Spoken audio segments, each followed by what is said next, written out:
You don't have to be around a 4-year-old very long to hear their favorite question. Why?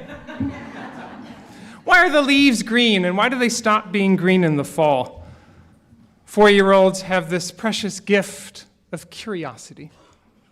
And as we enter our May theme of awakening curiosity, that's where the 4-year-olds shine. And in small doses, it's lovely. Why? One thing that I've noticed is that 4-year-olds are very curious about the world outside of them. They're starting to clock patterns and changes in patterns and things like that.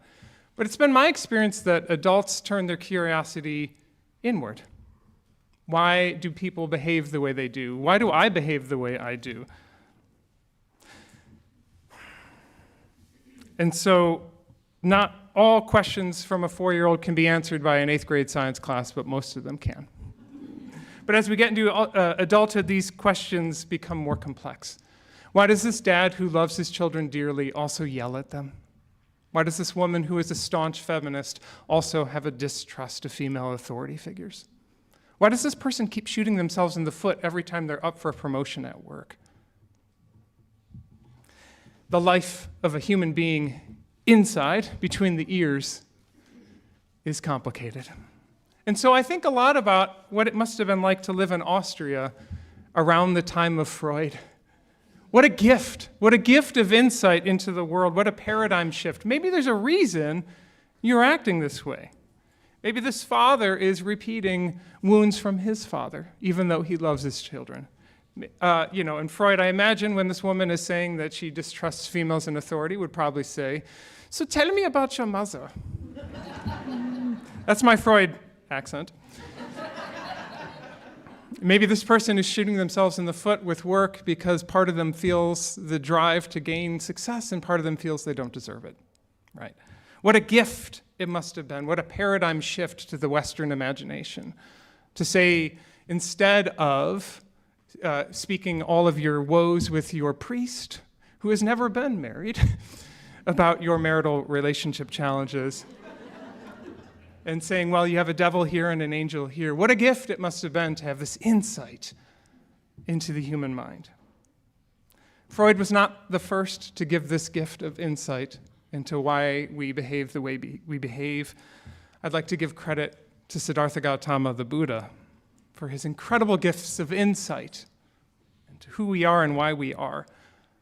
Buddhism is still pretty new in America, right? It was mostly in the last 60 or 70 years that teachers from Buddhist regions came over to America, and Americans like Jack Kornfield went over to Cambodia and Laos and Vietnam and India. And it has a strong pull in Unitarian Universalist spaces, doesn't it? And I think it's for two reasons.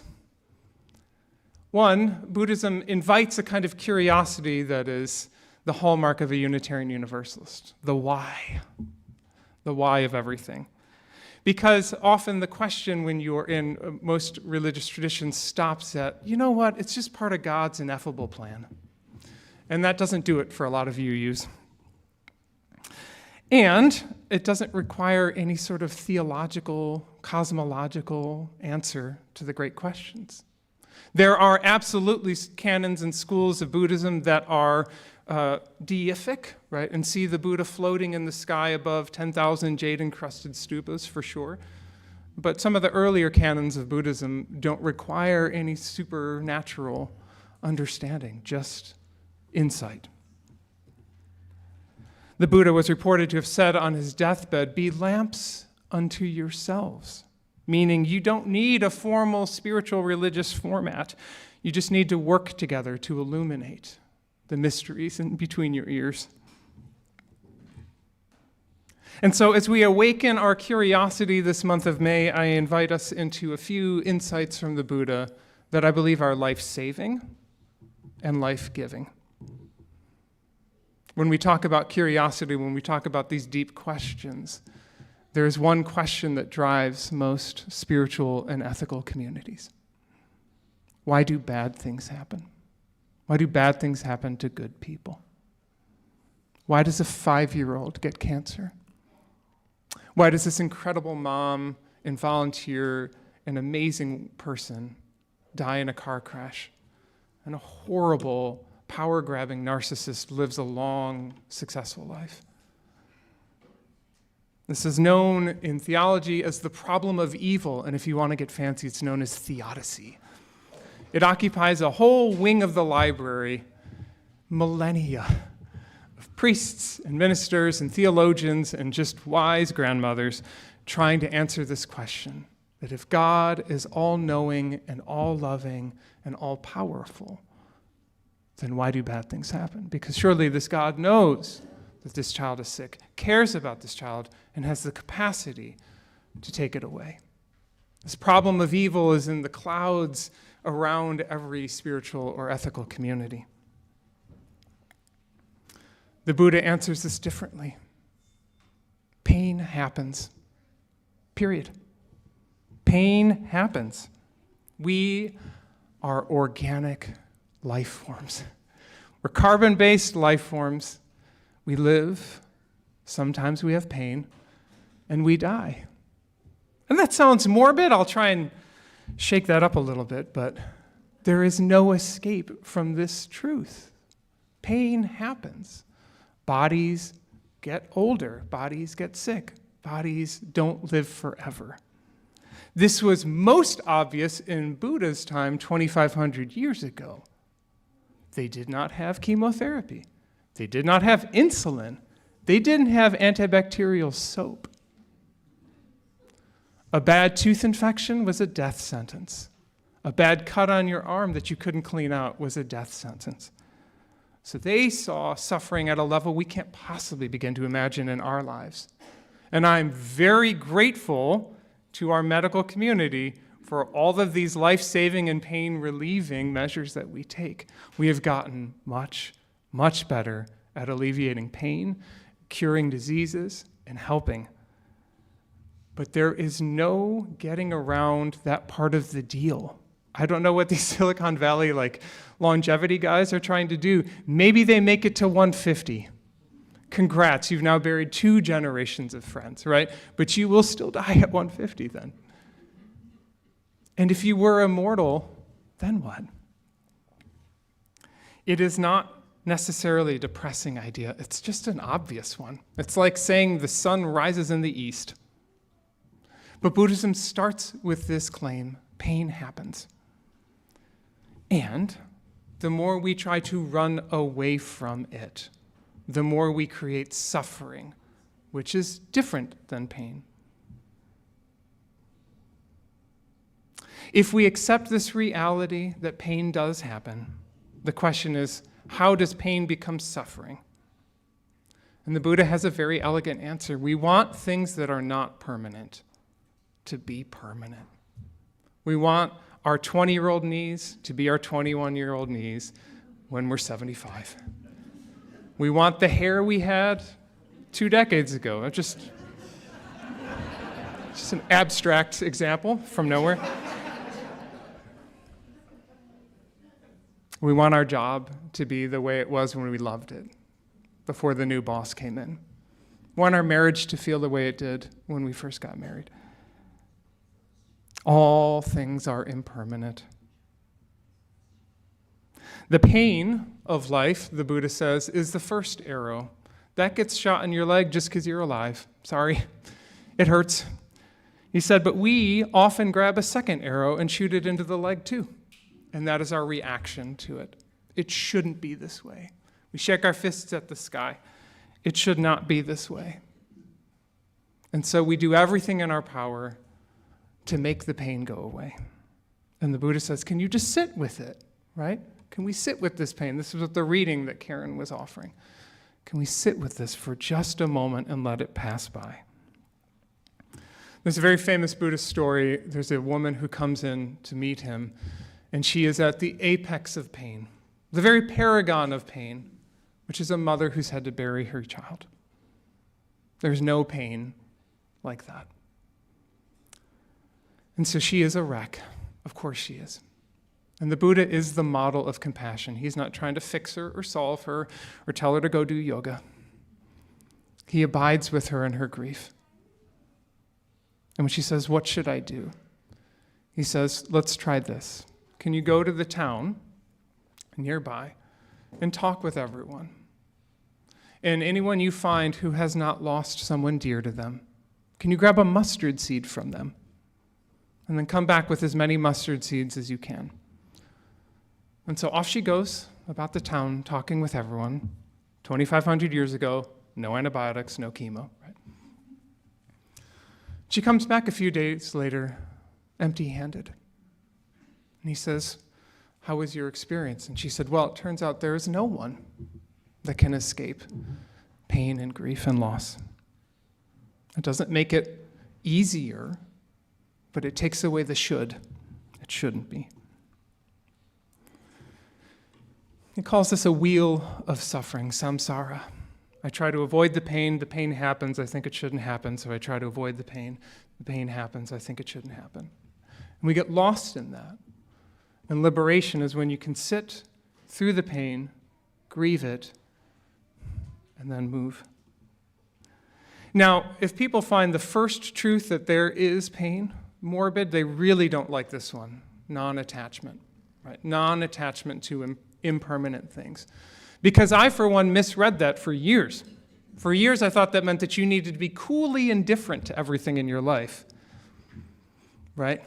And it becomes immediately obvious how silly that is. Oh, my wife died? Well, she is an organic being. Oh, well, right? Like it's impossible. It's nonsense. So I don't think, I never got to meet Siddhartha, but I don't think that's what he meant. I don't think he meant that it is a cool indifference. I think, and I'm sorry to bring up Mary Oliver one more time, but I think Mary Oliver actually captured the essence of the second noble truth in my favorite poem, which I read at every memorial, and please read at mine. She says, to live in this world, you must be able to do three things. To love what is mortal, first noble truth. To hold it against your bones, knowing your own life depends on it. And when the time comes to let it go, to let it go. That, as I understand it, is the wisdom and insight of Buddhism, the alleviation of suffering. To choose to love things knowing that they do not last forever. Indeed, the love is more powerful because it does not last forever. And to understand that it is in the nature of all things to be impermanent. Can I give you a very real example? You called me to be your minister 364 days ago. Thank you, by the way. I'm delighted. And no, I was not fishing there. It was a very special day for me. It was the birth of this ministry together. And a funny thing happens in a year. You fall in love with your people. You sit in their living rooms. You work on your teams and committees. You put events and services together. And in all those shared experiences, love, agape love, right? But a real love. And then it hits you that everything is impermanent, right? And that, I'm not trying to put this out into the room, but I'm aware that I'm younger than a lot of the people that I love, sometimes significantly. And so I realize, I'm going to have to say goodbye to this person, right? So you have to make a choice. Shall I become the aloof minister, talented at administrating and preaching, but not really interested in you? Just interested in y'all. Or do you love what is mortal and hold it close to your bones? Just to be clear, I could die tomorrow. I could be out on a run and not notice the car, right? So I'm not putting that into the universe that way. I just am familiar with actuarial tables. Real love is built on the profound truth that all things pass. And that's actually what makes them beautiful. Have you ever seen a Buddhist sand painting? So you have these monks that one grain at a time, different colors of sand, make an extraordinarily beautiful sand painting. Now what we would do in the Western mind is say, good, now it's done, cover it in epoxy, put it up in a museum. But this is an exercise in the beauty of impermanence. Once it's finished, and away it goes. The beauty is that it doesn't last forever. Now, the challenge of Freud is that you can spend 20 years on the chaise lounge unpacking your relationship with your mother without ever actually doing anything, right?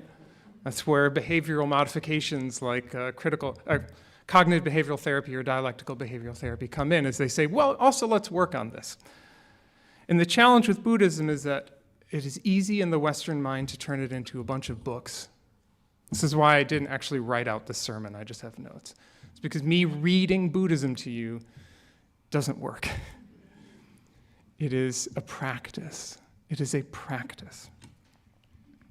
There are two practices that I invite you to try this week.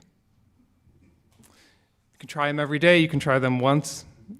The first and most life-saving practice I could offer you is this. What is happening in my mind right now? I'd call it meditation, but that word has so much baggage for so many people. Let's just call it mindfulness. Can I stop and take a breath and notice what is actually happening in my mind right now? This is not to become liberated from the universe's suffering. This is to just actually notice what is driving the car right now. You will be surprised at how often you check in with your thoughts and you cannot see your thoughts because there is a cloud of one giant feeling. Grief. Maybe right now, it appears that this is all cleared up, but maybe you had a giant cloud of worry, panic. And that was not a thought, that's a giant feeling. You are not judging when you check in with your thoughts, you're just noticing and going, oh, I am panic right now. Panic will pass, but right now I am panic. I was so grateful for this practice of checking in with my thoughts as often as I can and going, wow, I have a lot of thoughts going on. Or, wow, I thought I had a lot of thoughts, but actually I just had one thought, bouncing around like a lotto ping ball. Right? Checking in with your thoughts. Your watch argues at you to get up and move every hour if you got one of those. It should also say, what are you feeling right now?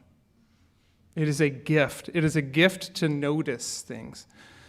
And the second and most important gift is a gift of compassion. The book group and I were reading about this section on forgiveness, and they said, don't start your forgiveness practice with the 300-pound monster, right? The one person you're never going to forgive. Start it with the grocer that put the eggs at the bottom of the bag, right? Start small, build the muscle. And so I invite you to build the muscle of compassion. I start every morning with this sequence. May I be filled with loving kindness. May I be well. May I be peaceful and at ease. May I be whole. And here's the thing I want to admit. It takes me like 7 times to actually hear it. Because I say it as a rote prayer, and then by about the 6th or 7th time I go, oh, I want myself to feel loving kindness and ease and peace. And we're often hardest on ourselves. That's another sermon. So taking this practice, first for self, and then I move on to the next community. I move on in my mind's eye to gathering all of my family in there. And in my mind's eye, they all stay still. May my family be filled with loving kindness. May they be well. May they be peaceful. And then I want you to know that the next one in my communities is I gather all of you into my mind. And like a little drone camera, I go, oh, there's Harvey and Owen, and oh, there's... And I offer you all loving kindness. And then I move on to Des Moines. And then I move on to our nation. And then I move on to our world. And I do it every morning and every night so that when something very big happens, like the police standing right outside our auditorium, this muscle is strong. I don't want to find out when I really need compassion that I didn't have that muscle built. So in the end, we can wait for some outside divine force to heal us from all of our woes, which, by the way, Jesus never claimed. I want to clarify. He never said, follow me and you'll never hurt again. We can wait for some outside force to heal us, or we can journey together. Journeying together toward a deeper, more loving, more kind and compassionate life. Now, the Buddha had another noble truth, which is that you have to do all this in a sangha. What he calls a sangha, I call a church community. A group of people here to support one another in the journey for however many precious and beautiful days that we have together. Amen.